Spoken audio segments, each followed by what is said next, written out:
अस्सलाम वालेकुम, मेरा नाम असद इकबाल है, रोल नंबर 68 और आज की मेरी प्रेजेंटेशन का टॉपिक है स्ट्रेप्टोकोकस नमूनिया। सबसे पहले हम आते हैं इसके इंट्रोडक्शन पे।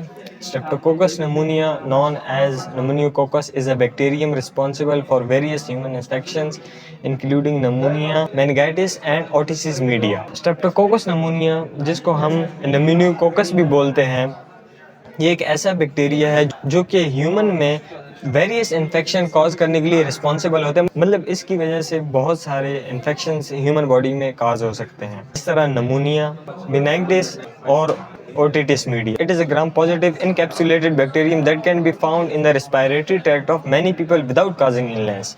ये एक एनकैप्सुलेटेड बैक्टीरियम है जो कि बगैर कोई बीमारी कॉज किए रिस्पायरेटरी ट्रैक्ट में पाया जाता है ह्यूमन के। Under certain conditions it can cause infection particularly in individual with weekend immune system, young children and elderly. ये बैक्टीरिया डिजीज कॉज करता है ज़्यादातर उन लोगों में जिनका इम्यून सिस्टम वीक होता है, या जो छोटे बच्चे होते हैं, या जो बहुत ज़्यादा एज के हो जाते हैं, बुजुर्ग लोग। The capsule of streptococcus pneumonia is a key virulence factor that helps the bacterium evade the host immune system.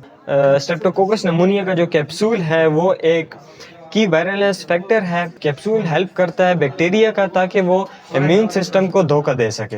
नमोनियोकोकल infection can be serious leading to pneumonia, blood stream infections. Pneumococcal infection serious भी हो सकता है और ये नमूनिया cause कर सकता है, blood stream infections cause कर सकता है और मेनिंजाइटिस भी कॉज कर सकता है। Vaccines have been developed to protect against some of the most common strains of streptococcus pneumoniae, reducing the incidence of related diseases. Streptococcus pneumoniae की वजह से कॉज होने वाले इन्फेक्शंस के लिए बहुत सारी वैक्सीन्स डेवलप की गई हैं ताकि वो इसको और इससे रिलेटेड डिजीज को ख़त्म कर सके। इसके बाद आता है हमारे पास स्ट्रक्चर में सबसे पहले हमारे पास cell wall. Like other bacteria, streptococcus pneumonia is a cell wall.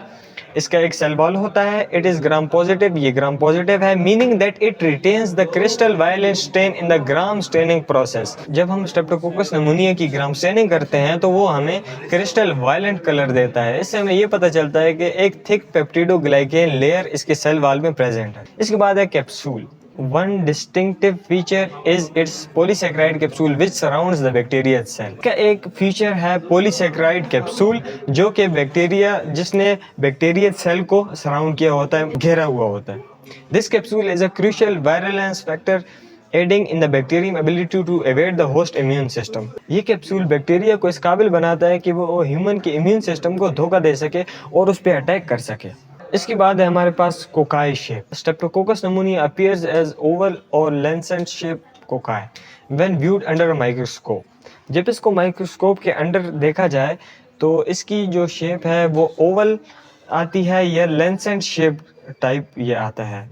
लेंसेंट shape is also known as spherical bacteria, spherical shape. They often arrange themselves in pairs और शॉर्ट चेन्स। स्ट्रेप्टोकोकस ने या तो खुद को पेयर्स में अरेंज किया होता है या फिर वो शॉर्ट चेन की फॉर्म में प्रेजेंट होते हैं। Pili and adhesins. While not as extensively studied as in some other bacteria, Streptococcus pneumoniae can have pili and adhesions that contribute to its ability to attach to host cell. Streptococcus pneumoniae के पास pili और adhesions भी होता है जो कि bacteria को इस काबिल बनाता है कि वो होस्ट सेल के साथ जाके अटैच हो सके। नेक्स्ट है हमारे पास पैथोजेनिसिटी।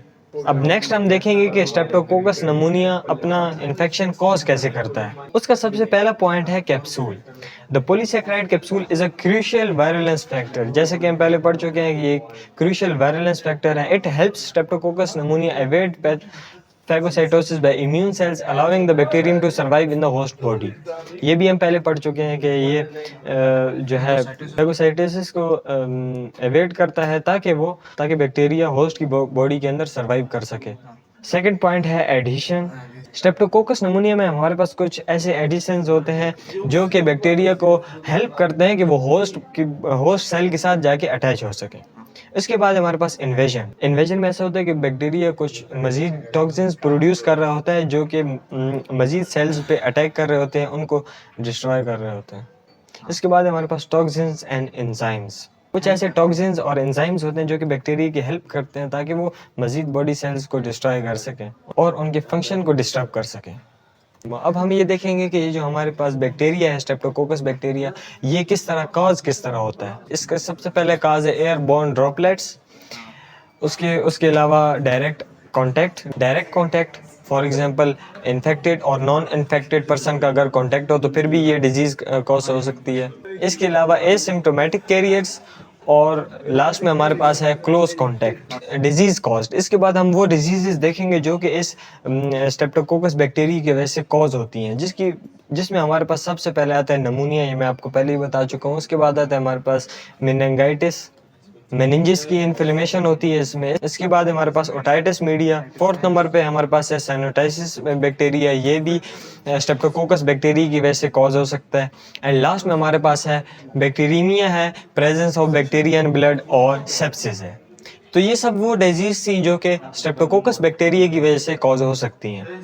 उसके बाद हम आ जाते हैं इसकी डायग्नोसिस पे। डायग्नोसिस में हम देखेंगे कि इसके क्लिनिकल सिम्टम्स क्या क्या हैं। Health care providers assess the patient symptoms which may include respiratory symptoms like cough, difficulty breathing, fever and other signs specific to the affected area. Health care providers patient के symptom को assess करते हैं, जिसमें हमारे पास आ जाती है खांसी आ जाती है, या सांस लेने में दुश्वारी हो, या बुखार हो, और कुछ अलामात और हैं जो कि सिर्फ हमारे स्पेसिफिक एरिया में प्रेजेंट होते हैं, जिस तरह के कान का दर्द। उसके बाद है हमारे पास imaging. Radiological imaging such as chest x-rays can help identify pneumonia और other abnormalities in the affected areas.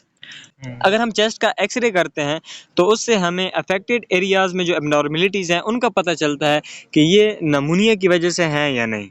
इसके बाद हमारे पास आती है लेबोरेटरी टेस्टिंग, जिसमें है हमारे पास blood culture. Culturing a sample of the patient blood can identify the presence of streptococcus pneumonia in case of bacteremia और सेप्सिस। जब हम सैंपल की कल्चरिंग करते हैं तो उससे हम पता लगा सकते हैं कि इसमें स्ट्रेप्टोकोकस नमूनिया प्रेजेंट है या नहीं। इसके बाद हमारे पास cerebrospinal fluid analysis. If meningitis is suspected, a lumbar puncture is performed to analyze cerebrospinal fluid for signs of infection. इसमें लंबर पंक्चर को परफॉर्म किया जाता है ताकि सेरेब्रोस्पाइनल फ्लूइड को एनालाइज किया जा सके और पता लगाया जा सके कि इन्फेक्शन है या नहीं। इसके बाद हमारे पास gram staining. In the laboratory, gram staining of clinical specimens can reveal the characteristic gram-positive cocci in pairs or chains, aiding in the preliminary identification of Streptococcus pneumoniae. Laboratory में क्लिनिकल स्पेसिमेंस की gram staining से ये पता लगाया जा सकता है कि इसकी जो करेक्टरिस्टिक हैं वो ग्राम पॉजिटिव कोकाई पेयर्स में है या चेन्स में है। उसके बाद है हमारे पास antigen test. Rapid antigen test such as urinary antigen test can detect specific components of streptococcus pneumonia, for example pneumococcal antigen in urine. These tests are often used for quick diagnosis, especially in case of pneumonia. हमारे पास कुछ test होते हैं जैसे कि urinary antigen test, जिससे हम detect कर सकते हैं स्ट्रेप्टोकोकस नमूनिया के स्पेसिफिक कंपोनेंट्स को, जैसे कि न्यूमोकोकल एंटीजन यूरिन में प्रेजेंट जो होता है उसको हम आइडेंटिफाई कर सकते हैं, डिटेक्ट कर सकते हैं। ये टेस्ट ज़्यादातर यूज़ किए जाते हैं क्विक डायग्नोसिस के लिए, ख़ासकर नमूनिया के केस में, ताकि इसमें जल्द हमारे पास इन्फेक्शन डायग्नोस हो सके। उसके बाद आ जाते हैं हम ट्रीटमेंट पे। Penicillin and एमॉक्सिलिन। Penicillin is often effective against suspectable strains of Streptococcus pneumonia. अक्सर जो हमारे पास Streptococcus pneumonia की स्ट्रेन्स हैं उन पे पेनिसिलिन इफेक्टिव है।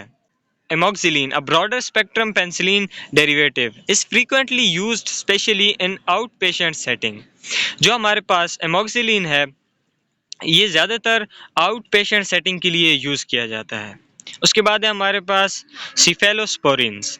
फॉर मोर सीवियर केसेस और when there is a concern about penicillin resistance, जब हमारे पास पेनिसिलिन रेजिस्टेंस हो तो तब हम सिफेलोस्पोरिन्स देते हैं।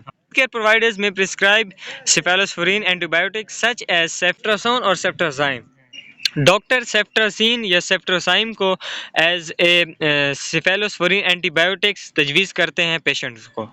इसके बाद हमारे पास macrolides. In cases where beta lactam antibiotics are not suitable और if there is a known allergy, macrolide antibiotics like azithromycin और एरिथ्रोमाइसिन में बी प्रिस्क्राइब। इस जगह हमारे पास बीटा लैक्टेमेज एंटीबायोटिक्स रेजिस्टेंस हो या इन्फेक्शन के साथ साथ हमें कोई एलर्जी भी हो, मैक्रोलाइड एंटीबायोटिक्स दिए जाते हैं, जैसे कि हमारे पास है एजिथ्रोमाइसिन या क्लेरिथ्रोमाइसिन। इसके बाद हमारे पास फ्लोरोक्विनोलिन्स।